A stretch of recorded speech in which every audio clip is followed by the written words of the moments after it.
Cara membuat rajah aji panglimunan bisa untuk menghilang. Anda pasti bisa membuatnya. Simak terus.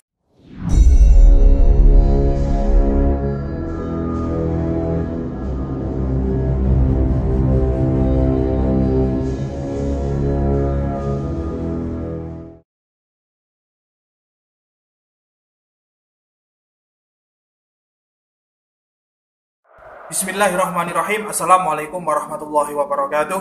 Alhamdulillahirabbil alamin. Assalatu wassalamu ala asrofil anbiya wal mursalin wa ala alihi wa sahbihi ajma'in. Amma ba'du. Allahumma sholli ala sayyidina Muhammad wa ala ali sayyidina Muhammad. Bismillahirrahmanirrahim. Rabbi shrah li sadri wa yassir li amri wahlul 'uqdatam min lisani yafqahu qawli. Raditu billahi rabba wa bil islami dina wa bi Muhammadin nabiyya wa rasula. Rabbi zidni ilma warzuqni fahma. Amin. Selamat berjumpa kembali para pemirsa sekalian, terutama para subscriber channel Spiritual 21 dimanapun Anda berada. Nah, pada kesempatan kali ini kita akan mengetengahkan, yaitu tentang cara membuat rajah atau jimat untuk aji panglimunan, yaitu agar bisa menghilang dari pandangan musuh. Masalah aji panglimunan ini kita sebenarnya sudah mengulas berbagai versi ilmunya. Nanti pemirsa bisa cek di link deskripsi di bawah. Nanti kita akan ketengahkan versi-versi aji panglimunan ini. Nah, yang kita ketengahkan di video terdahulu yaitu bisa berupa ilmu Jawa, amalan Jawa ya, kemudian amalan ilmu hikmah. Bahkan kita juga mengulas tentang aji panglimunan berdasarkan metode ilmu hitam. Nah, semua hal tersebut bukan bermaksud apa-apa pemirsa, bukan bermaksud pamer kesaktian dan lain sebagainya, tapi melainkan untuk pengetahuan dunia supranatural khususnya ya, sehingga pemirsa sekalian bisa mengenalnya, yaitu bahwa ilmu tersebut memang benar-benar ada dan bukan hanya cerita-cerita sejarah saja pemirsa. Waktu kecil dulu saya juga pernah mendengar tentang aji panglimunan, tapi saya nggak tahu.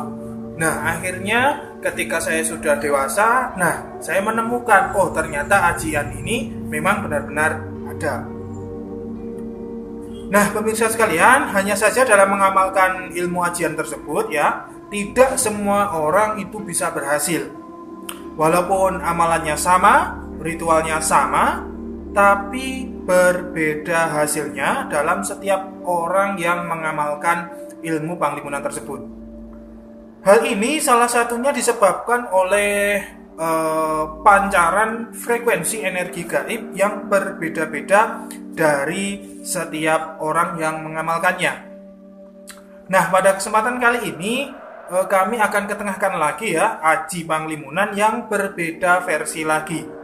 Kali ini dengan metode penulisan rajah ataupun jimat, yaitu berbeda dengan versi-versi sebelumnya yang berupa doa-doa, mantra ataupun amalan-amalan tertentu. Ilmu rajah panglimunan kali ini kita ambil dari barokahnya surat Yasin ayat 9 yang berbunyi Bismillahirrahmanirrahim. Wa ja'alna min baini aydihim satta wa min khalfihim sattan fa'aghshaynahum fahum la yubsirun.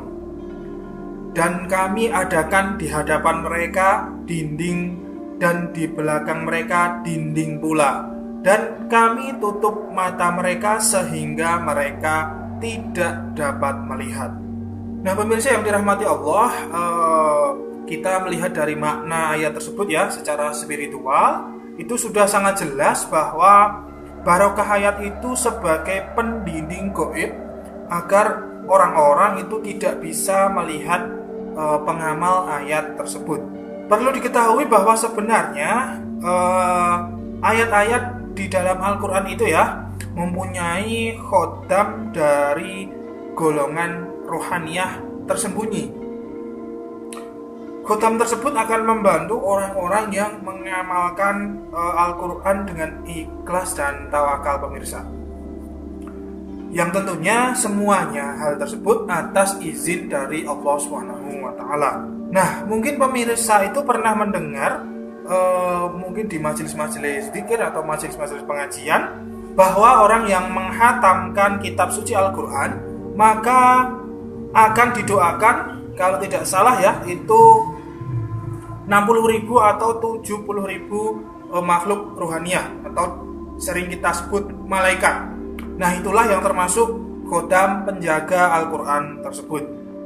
Maka dari itu, para ulama ahli hikmah meneliti dan menemukan ramuan-ramuan gaib, petunjuk-petunjuk gaib atas fadilah atau barokah Al-Quran tersebut.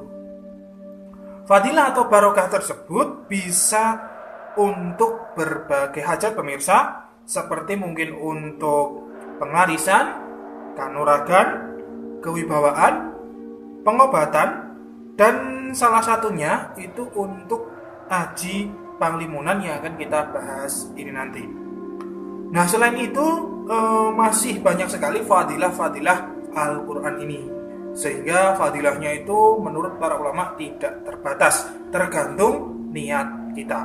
Nah, pemirsa yang dirahmati Allah, sesungguhnya mengambil barokah dari ayat-ayat Al-Quran itu sudah diajarkan oleh ulama-ulama kita, dan ini ada dalilnya, tidak sembarang atau tidak ngawur ya. Ulama-ulama telah memberikan tuntunan kepada kita semua bahwa Al-Quran itu bisa diambil barokahnya.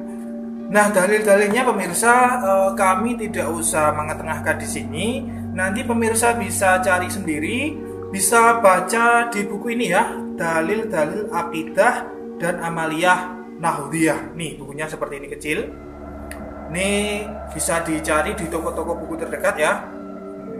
Ini banyak di sini, dalil-dalilnya sudah sangat banyak sekali, sudah ditulis dengan arti-artinya sehingga bisa dipahami oleh siapapun. Selain itu juga bisa melihat di buku ini. Judulnya Kenalilah Akidahmu. Buku ini ya dikarang oleh guru kita yang mulia Al-Habib Munzir bin Fuad Al-Musawa di situs majelisrasulullah.org. Nanti pemirsa ini nggak usah beli, bisa download langsung di website tersebut dan bisa pemirsa print. Nanti di sini sangat jelas sekali dalil-dalil tentang tabaruk seperti ini atau mengambil berkah ini berdasarkan hadis-hadis dan Al-Quran ya. Sangat jelas diterangkan oleh beliau Al-Habib Munzir Al-Musawa. Kita tidak usah ragu lagi, karena yang mengarang ini adalah beliau, para ulama, terutama ini adalah salah seorang habaib yang mempunyai puluhan ribu santri ya. Begitu pemirsa. Nah, untuk mengambil barokah dari ayat-ayat Al-Quran ini ada berbagai cara atau berbagai ritual, yaitu menurut tuntunan para hukama ya.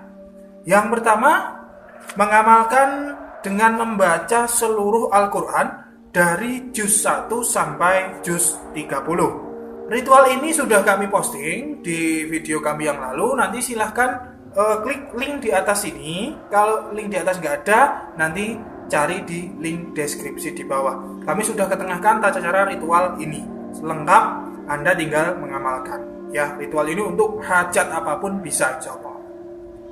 Kemudian yang kedua, mengamalkan ayat-ayatnya, yaitu kita mencari ayatnya sesuai tuntunan para ahli hikmah, sesuai dengan fungsi dan kegunaannya. Seperti ini nanti yang kita jelaskan ya, aji panglimunan ini nanti. Kemudian yang ketiga, mengamalkan asma-asmanya, yaitu dengan menyebut asmanya saja. Misalnya ya, Ar-Rahim, Al-Latif, Al-Basir, Al-Ghafur dan lain sebagainya ya. Kita bisa menyebut yang istilahnya itu disebut Asmaul Husna ya, seperti itu. Kemudian yang selanjutnya mengamalkan huruf-hurufnya ya. Huruf-hurufnya bisa diamalkan untuk keperluan-keperluan supranatural dan masih banyak lagi. Insya Allah nanti kita akan bahas di video yang lain pemirsa. Nah, pemirsa yang berbahagia yang dirahmati Allah, baiklah sekarang kita uraikan ya tata cara pengamalan pembuatan rajah aji panglimunan. Perhatikan baik-baik. Yang pertama, siapkan satu buah lempengan khusus yang terbuat dari perak. Kemudian yang kedua, tulislah ayat 9 dari surat Yasin yang sudah kami jelaskan tadi ya, yang ada di depan tadi. Nanti silahkan diputar ulang itu. Cara menulisnya itu sebelumnya yaitu lakukan sholat hajat 2 rakaat, kemudian lakukan juga tawasulan khusus. Linknya ada di deskripsi di bawah, silahkan cek nanti. Kemudian menghadap kiblat dan tulis dengan baik pada lempengan perak tersebut. Usahakan tulisannya serapi mungkin.